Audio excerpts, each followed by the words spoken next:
So self-esteem in terms of feeling disconnected from humanity, yes. I think that's a kind of a different way to look at self-esteem, but it's like I've never really felt like very connected to humans in general. Like I've always felt very removed, and like I didn't really know how to fit in, or I didn't really know like what was like should I be doing with people. And again, like that's why I was more like an avoider of social situations, just because I was like, I don't even know how to deal with this. You know, this is so not my language. Like SF was just so not my language. I just did not understand a lot of things related to it. And so I would say that's kind of where I lacked in self-esteem, was on the social spectrum, but I was always very self-confident in my own abilities and the things that I could or couldn't do.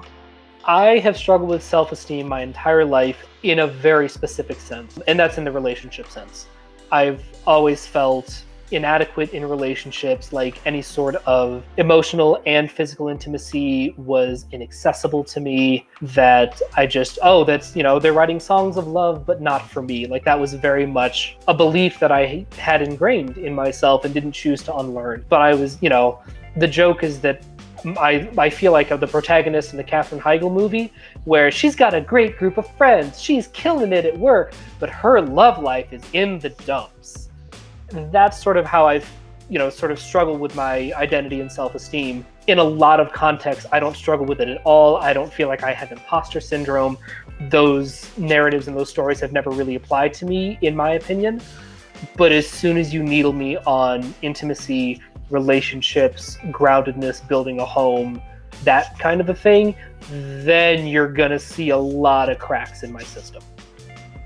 Yeah, I think certainly I mentioned my time in university, but also playing sports in school. I was never the best. I always compared myself to others.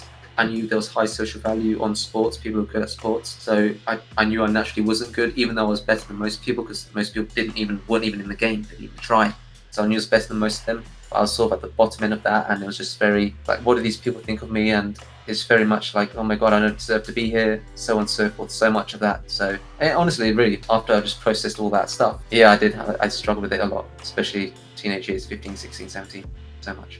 Yes, I do. And it is really more like philosophical, like, okay, if I feel like I can do whatever it is that I set my mind to, what actually makes me like special? Like I feel like everybody can do that if they like either work hard enough on it or focus hard enough on it. I don't really feel like there's anything like special about myself that is like different from other people, or even like if there is something that is special, like everybody has something that's special, so that's not special. And so I think sometimes that can cause like self-esteem issues where I'm like, oh yeah, I'm not that great. Like, why do I think that I like deserve like this promotion or whatever it is over this other person that, works just as hard, etc. Like, yeah. Not really, I don't think. I mean, like one of the other questions before, I think a little bit in kind of a normal way every once in a while, but I definitely know a lot of people that struggle with it a lot more than me.